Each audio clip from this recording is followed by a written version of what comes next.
All right, welcome everyone out to Fairview Park Hospital. We're here with Don Avery. We wanted to come out, ladies and gentlemen, and get it straight from the source of how things are going at Fairview Park Hospital. We hear a lot of things across the nation, Don, of how trying it is at hospitals, of how scared people are, of how they put off procedures.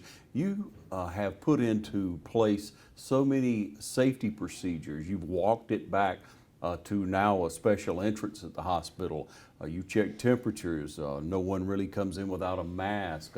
You have limited visitation. Let's talk about that and how you've taken the steps to make sure the community's safe. Well, over the past month, a lot of changes here at Fairview Park, as you might imagine. And we are taking every precaution possible to make sure we protect our employees. We protect the providers that are providing, the care, and visitors who do come in and that sort of thing. To your first point about are people scared, I think there's anxiety in the community. I think anxiety oftentimes is a result of not being informed or not understanding the information out there. And there's a lot. And I'm sure you know that the information coming on the news or coming out of the CDC or the Department of Public Health seems to change daily or more frequently. But I got to tell you, I would say that I would not characterize the people who work here as being scared. I would characterize the folks that are on the front lines taking care of patients as being engaged, as being, I guess, honored that they're the ones who are there and taking care of people. They're supporting each other in ways. We have made counseling available for those who may want it because it is a trying time, it's a stressful time.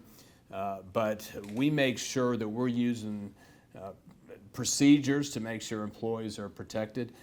For instance, every employee who comes in, there's only two entrances you can use. The ER entrance, and then we have another employee entrance. And every employee comes in, they're asked a few questions about their health and fevers and if they're traveling. But their temperature's taken, and we make sure. And if somebody had a fever of 100 degrees or more, they're sent home. Early on, we had a couple of those. We haven't had any in the past couple of weeks. People are very aware of their health, I think, right now, and we'll have people call in if they have a fever.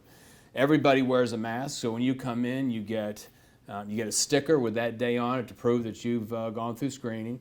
You get a mask, and so if I'm in my own office, I'm probably not wearing a mask. But anytime I leave the office and walk around the hospital, which I do frequently, I'm wearing a mask. People in patient care areas are wearing masks and perhaps gloves, depending on what they're doing. And if you're taking care of a patient who either we suspect of having the virus or a person who we know has the coronavirus, then those employees are gowned. They have an N95 mask, they have goggles, gloves. They're really gowned up. Takes about 10 or 15 minutes to get gowned up appropriately when they go in. And then, of course, when they leave that patient room, the taking off, or the word doffing, the taking off of that protective equipment is incredibly critical. So they take it off very carefully, cleaning their hands and putting on new gloves and things like that as they take it off, and that is disposed of. So we are taking precautions, and in some cases even more extreme than the CDC says, to make sure that our employees are taken care of. Visitation, you asked about visitation. We've restricted visitation, and I've got to really thank the community because they have supported us in this. So if you have a patient, they can only have 2 visitors, and the patient has to tell us the names of the people who can visit them. So they give us 2 names, and then only those 2 people can come see them. The visitors would go through the same screening process as an employee. They'd show us an ID. We would mark that, and then they could go visit their patient. If somebody is either suspected of or does have the COVID-19, they can have no visitors. And I hate that. And we've worked out electronic means for them to visit. We've got several iPads on poles so they can do some, Facebook or FaceTime or some other sort of means where they can still communicate with their family, but just not in person. Yeah. So you've taken these measures, but people still say, on the onset, I'm not well, but I don't want to go to the emergency room, or I have an issue because I don't want to be in contact with anyone who may have the COVID-19 virus. But they're not among other patients. They wouldn't be in the emergency room, would they, Don? Well, if somebody came to the hospital and had symptoms and they felt like they needed to see a doctor, and we certainly recommend first they go to their own private physician, because the emergency room is not a testing site, so to speak. And so if somebody felt like they might have the virus, you do have to have a physician's order to get the testing done. So I would suggest going to a private physician. If they did come to the ER, they would go through the screening process. They would be given a mask. They would be isolated in the ER. And anybody who came in to see them would have protective equipment on as well as they were checking this patient out. In most cases, that patient would then be sent home, to be under quarantine, and they'd be registered with the Department of Health, and they would be asked to go to the testing site, or I should say the screening site that the health department has set up at Southern Pines. And then a test would be done, and that test usually is back in 2 or 3 days. In the meantime, that patient would be at home isolating from anybody else. Yeah. So the point being, if you have an emergency, ladies and gentlemen, what you need to do is go to the emergency room, get the help that you need. Fairview has taken the steps to protect anyone, any patient, employee, all are protected, everything is cleaned. It's a model of cleanliness and order when you show up out here. I can attest to that. So well, I would safety's say there. I would say that you're probably safer here than any place else because of the steps that we take. Wiping things down and cleaning behind anybody regardless. I mean, and we clean things anyway. We go an extra mile. And of course, a patient who we know has had this virus and they've been in a room, there's a significant, what we call terminal cleaning that's done before anybody else can go in and use that. So my guess is the place people are going in the community today, they're at much greater risk than they would be here at the hospital. And that's just the case. Now, if you go see a patient, you'd be at risk if you went in without equipment, but we wouldn't allow that, obviously. So I'm not saying there's no possibility you could get it here, but much lower risk here than really any place else in town, probably. Yeah. So on the onset, the COVID-19, we first had a couple of people that we understood that were in the hospital that were severe. They had respiratory problems. They had pre-existing illness of some kind. They were hospitalized. How many do you have now? We have 2 in the hospital today. We have 5 that are under investigation. We're waiting for their tests. Their tests are pending. I would anticipate either later today or maybe tomorrow we'll have most of those back and we'll know. But usually those people are in the hospital because of some other symptoms or some other sickness or illness they have. And we have found that they might be in the hospital for pneumonia, not just for having the COVID-19 virus. Now, the COVID-19 virus might have led to that pneumonia, but everybody that has the virus doesn't need to be hospitalized. And so if somebody's hospitalized, then whatever it is that caused them to be here, as that is resolved, then they would go home and remain under quarantine until they've been without a fever for 72 hours. You've been in contact with so many other health organizations. You're really on a front line of information. So we hear a lot of different numbers, percentages of people who would have the illness, would have the virus and never know it, would have it and would show up under either temperature or achiness or whatever those may be. And then you have a small percentage, Don, that would be critical? Well, I don't know that we have a number of what number are critical, but I will say that the patients with multiple comorbidities or issues, they tend to do worse than people by age. We've seen older people that have done really well, and we've seen younger people that have had a lot of other issues, maybe diabetes or hypertension or kidney problems, etc., that don't do as well. But we're seeing the people that are in the hospital, about half of them have been in our critical care unit, about half of them have not. We've seen a Most of those have gone home. Like I said, we're down to 2, but we tend to have 2 or 3, maybe 4 patients at any given time over the past 3 weeks in the hospital with the virus. And again, so far they've all gone home, and we've got a couple here still. And then those that are under investigation, some people have been discharged, still under investigation, pending the results from the health department. And then as soon as those results come in, we let them know. And so there's not a particular kind of rule of you're going to get critical or not get critical. It kind of depends. But again, if I was to say there's one thing, it is, do you have other issues? If somebody's got COPD or heart failure or like, as I said, diabetes or other health issues, you're probably more susceptible to this and probably really ought to self-quarantine. Now, that being said, my in-laws are 80 and we're making sure they stay home. People should stay home. So I think there's a real emphasis of staying home, socially isolating and things like that. Yeah, and it is vital for that group of our population who need to, and we need to be looking out for those.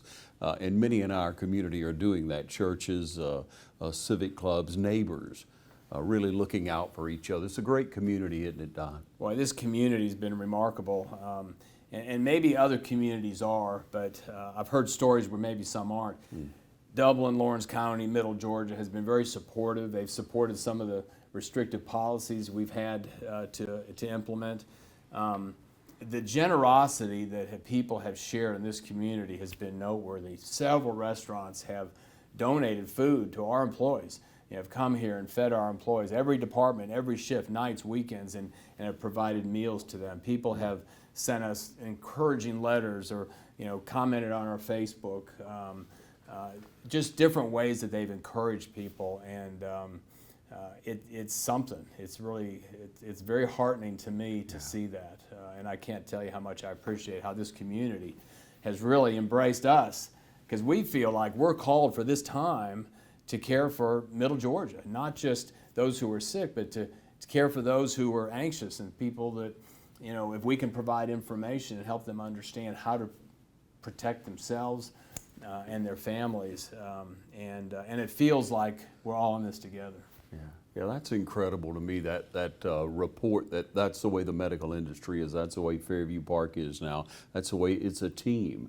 And this is what you've studied for, this is what you've prepared for, to care for people, and now is the time where you really have to pull together and be that team even more so. Well, it's true.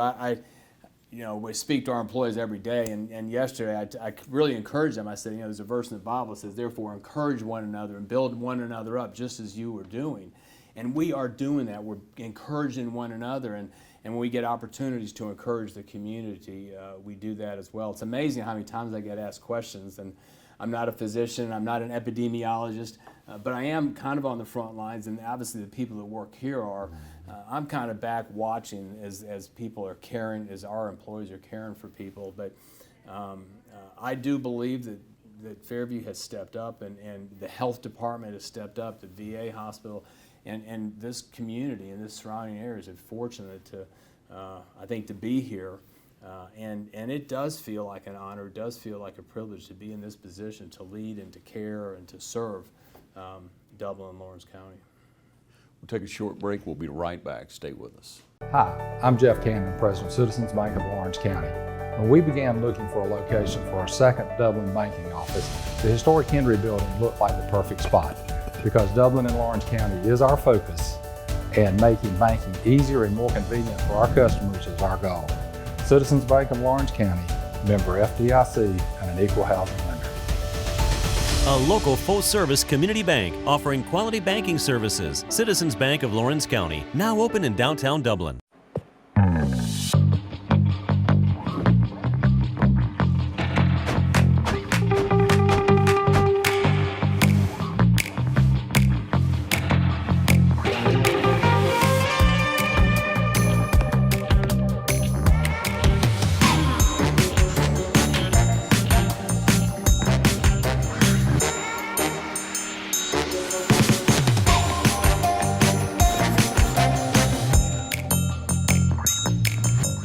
Quality products and installations since 1985. That's 4 Seasons.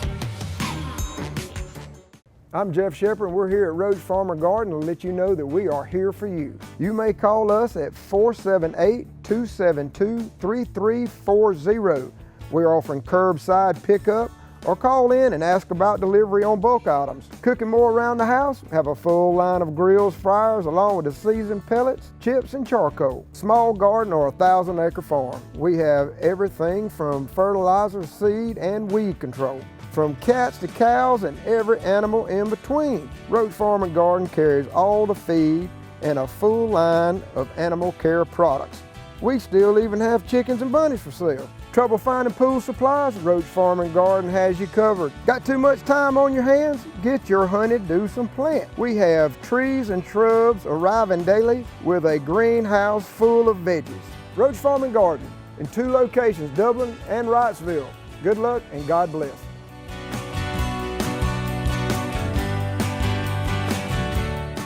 All right, we're back with Don Avery, and here at Fairview Park Hospital, you always have opened the doors and invited us in and let us share with the community what's going on in our medical industry, because especially right now, we have to know that you're here for us as a community, as a staff, and so people want to know in the community, Don, if you don't mind, has there been any one of the staff who somewhere along the way or at this time has the virus? Well, I think that to answer that question, yes, and I'll get back to that.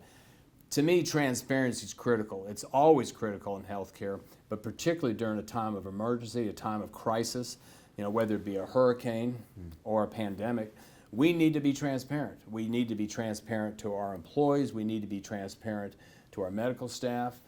And particularly the community. They need to know what's going on, I think, because the lack of that transparency is going to lead to misinformation, it's going to lead to fear, and the last thing we need right now are either one of those. We have had our first employee contract the virus. We're not sure where they got it. It's a patient, it's an employee who was not in direct contact with a COVID-19 patient. So it could have been socially obtained. She could have contracted the virus in the community. Perhaps she got it some way here. We don't know that. Many times the source, how somebody got infected, but in this case we don't. But yes, we have our first employee that got the virus, and it's been kind of dramatic.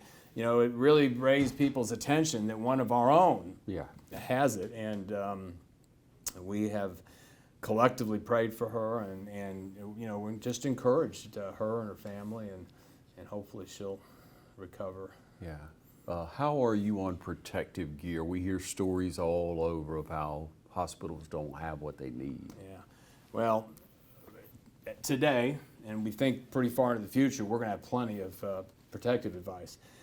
As you know, and as hopefully most of the community knows, we're part of HCA Healthcare, which is an incredible organization. One of the founding principles or the values of HCA is care like family, and boy, have they ever cared like family. The way they are supporting their employees and making sure people are, continuing to get pay and benefits and such through this crisis.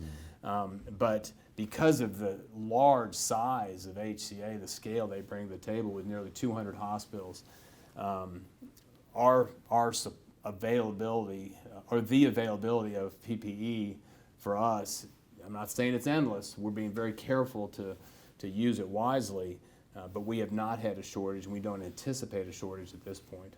Is there an advantage to living in rural Georgia? Oh. You mean about this virus or in general? Yeah. I think there's a lot of advantages. We don't have the density of population. We don't have the places that there's such a huge congregation of people like at subways or major airports or different events and such. And so people are spread out a little bit more. There's almost a natural social distancing. On the other hand, you can have congregational meetings, whether it's a family reunion or a funeral or a church, where there's a lot of hugging and connection like that. And that's why we've said not to do that. And as much as people don't like going to Easter, don't like missing church, it's Easter this week, and people really feel it, probably more than ever. But We can still worship, we can still celebrate things, we just have to do it differently than we have before. But I think being in a rural community like Dublin or these surrounding communities is a huge advantage from a safety standpoint, but I think it's a huge advantage from an encouragement and a support standpoint as well. Yeah. So, you know, restaurants have done for you, from what we understand, 3D printer that's at one of our high schools on the east side, at East Lawrence High School. They're making something to be able to help. Yeah, it's interesting. I wish I had one with me, but they're making these devices that, you know, one of the masks, if I had a mask, in fact, there's one behind you, you'll show me that, if I can use that. These masks go behind your ears, and it wears after a while. Yeah. And so some people have come up with two devices. One is a device made with this 3D where you put it behind you and you hook. It's almost like a hair ribbon or something, and you hook this to that device, and it's made with a 3D printer. Some women in town have taken headbands and put buttons on them, and so you can hook the mask to the button, and it protects your skin. Yeah. Because the skin behind the ear we noticed was breaking down. So people are very creative and innovative during times like this. What's some other things? I mean, obviously they could lift you up in prayer, and I trust that people are doing that all over all the time, but what are some other Well, ones? they do, and I tell you, if I sat down and read you some of the encouraging texts and emails I've gotten, you'd have tears in your eyes. I know you would, because I know you, Ron. And it's very encouraging. People that, you know, just talk to our employees on the street. You might have seen in the front page of the local paper last week, there was some people put some big signs, big letters, heroes work here or something. And I often think the word heroes is overused, but the people on the front lines taking care of these sick people are heroes. I mean, this is war. It's a virus you can't see, and they have to protect themselves from it and protect others. But there are so many ways I think that people have encouraged us. And there's a lot of people out there working. There's food workers that are still working. There's people at different restaurants that are still working just in different ways than they are. And there are, you know, grocery stores and pharmacies that are still open. And quite frankly, we should be praying and encouraging the people that aren't working right now and that are out of work and struggling that way too. So it's a tough time. And I hope that we as a hospital, I hope that Fairview is doing our share to support and encourage the people the way they are doing that to us as well. What advice do you give your employees in order to stay safe as they leave the hospital, as they leave the work environment? Do you encourage them to follow any certain guidelines? Well, I tell them to follow the same guidelines that we tell the public, and that is to, you know, stay home as much as possible. I do encourage people to be outside, to stay active, to stay healthy, to eat right. If they do go into a grocery store or pharmacy, just keep their distance. I think that the mask is okay. Typically a mask prevents you from getting something from me if I'm wearing the mask more than the other way around. But I think that masking is always an okay thing to do. But I think the social distancing is more important than anything. And boy, the hardest thing for me is not shaking hands and not hugging. That's a tough thing, but that's something else we shouldn't be doing right now.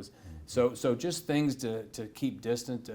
But I tell our people to follow the guidelines and do projects at home, you know, and clean out and do yard work and things like that.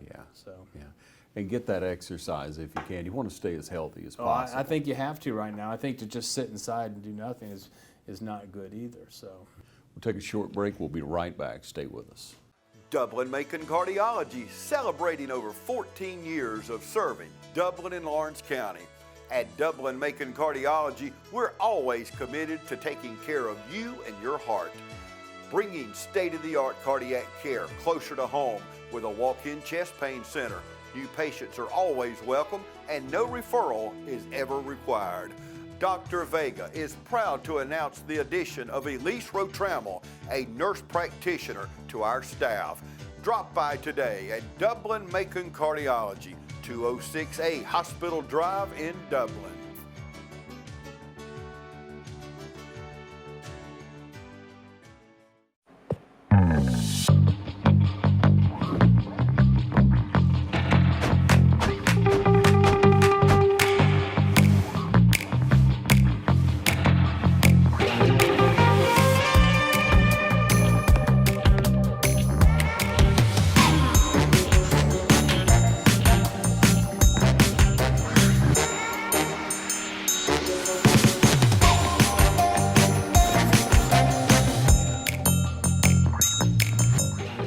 Quality products and installation since 1985. That's Four Seasons.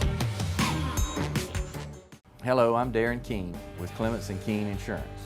If you own a business with less than 50 employees, we have things that are available to help you qualify for group health insurance with many discounts. These discounts did not exist 6 months ago. This is available through the Georgia Chamber Smart Plan. It's backed by Blue Cross Blue Shield. If you're a member of your local Chamber of Commerce or if you're contemplating becoming a member, give us a call. Clements & Keene Insurance, your health insurance specialist, 272-8019.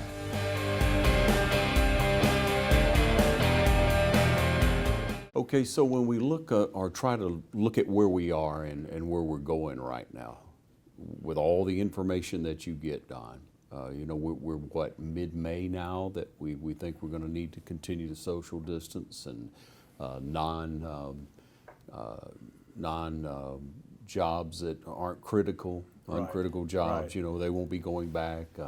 It looks that way. How do you feel about that? And do you think with the information that we have from the world, you know, from the United States and larger cities, and then looking at our own scenario, do you feel like that may curb it back enough? Or? Well, I wish I had a crystal ball, as I'm sure you do as well. You know, we hear a lot of information from the media on what's going to happen. You know, there's certain sources that are better than others. I think that, you know, the CDC is a good source. Right. I think that the Surgeon General is typically a good source, and the Department of Public Health and such. I do think that there's still going to be some time ahead. A lot of the models show a peaking in the next couple of weeks. Along about the third week of April, maybe they'll see some peaking, and then as numbers start going down, when I say peaking, it means that new cases will stop being added. You'll see a slowing down of new cases, a slowing down of deaths, and so I think there will still be a time of isolation after that. What that time frame is, I don't know. I do think we're looking, you know, mid to late May until we see things change. The biggest question I think we have is, what is the new normal? You know, what is getting back to normal? Are things going to look like they did, you know, on March 1st? Probably not. And it may be a long time before they do. It's very real that this virus is not going to just go away. It'll be like other viruses, like the flu. There's different strains of the flu. Remember H1N1, remember MERS and SARS and different versions of the flu. And we get vaccines and people get treated and then people still get these and everything. And I think that's what we'll see with this. That's what they're telling us. There will eventually be a vaccine. Will there be treatments for it or not? I don't know. But I don't think you're going to see it go away. I just think we'll learn to deal with it and handle it differently. And I think, too, the more people start socializing again, there will be created what they call herd immunity, and more people will develop some immunities to it. You asked me very early in this discussion about people that have had it and don't know it. That's because the testing is not widespread yet. There will eventually be a blood test or a titer that you could have done to see if you've had it, and might have some natural immunities to it. But that doesn't exist right now. But the reality is there's probably a lot of people that had it in a more mild form, and it felt a little bit more like flu or lower respiratory issues, and they just got over it. And I think that in time we'll find out that there was a number of people that did have it, or maybe that will have it, but it just won't look that serious. Is testing more readily available now? Significantly. We've made huge progress in testing. You know, initially it was 6 or 7 days to get a result back, and there was very few people, a couple of national companies doing it. There's more and more companies doing it. There are individual hospitals now that are doing it. Usually it starts with the big teaching hospitals that are doing the testing. Augusta and Savannah are doing some testing. Next week, hospitals in Macon our sister hospital at Coliseum will have reagents, and they have a piece of equipment that's a little bit more advanced model than we have.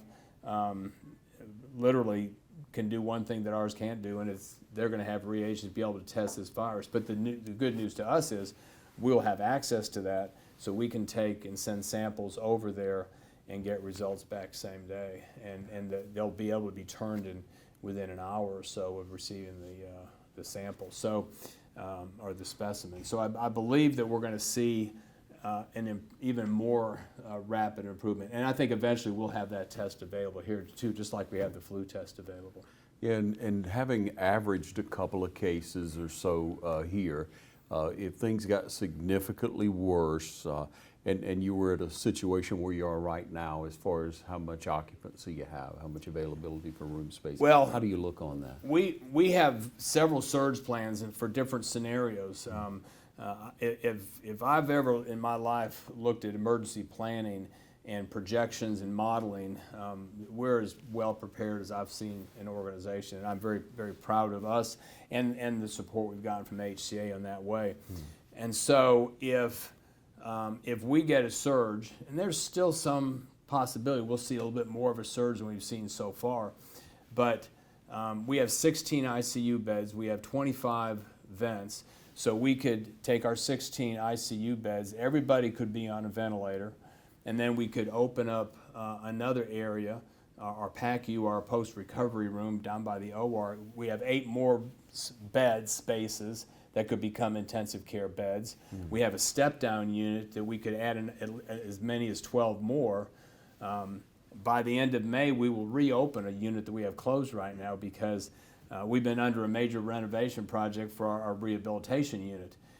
And we're getting very close to that being done. We expect that unit will be done the first week of May. We'll move into it by the middle of May, and that's going to free up about between 15 and 20 beds on our 6th floor that will be opened back up for medical surgical patients. So we've got an opportunity to kind of expand beyond our current capabilities in a surge situation.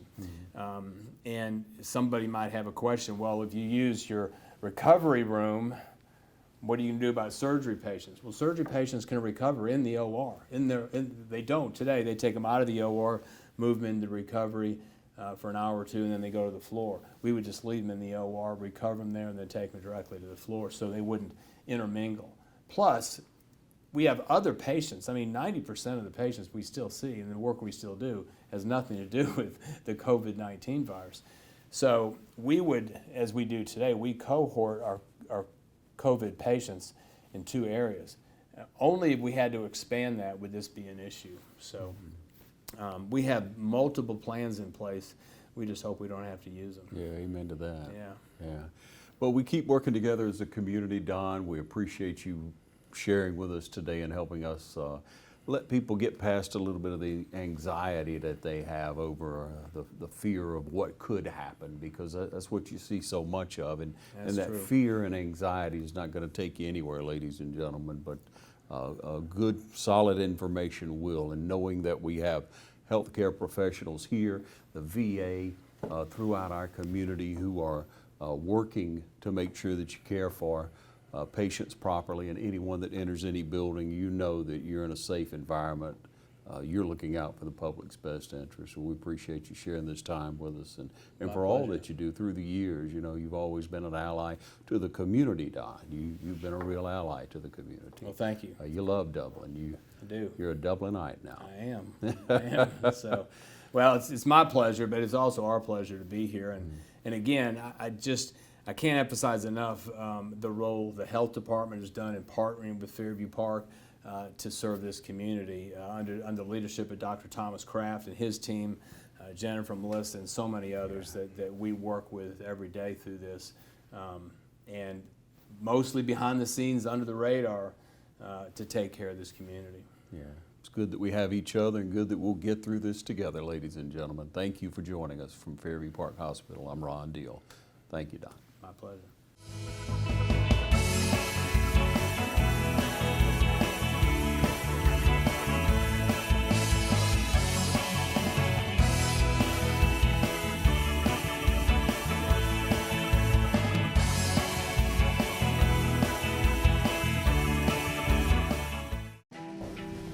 Hurry home, boys, we gotta go.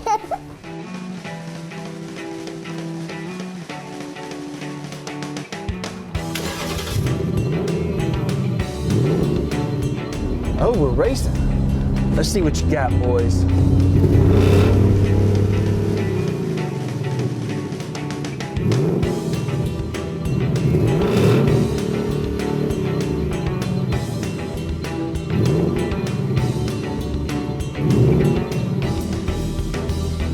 Not today, boys.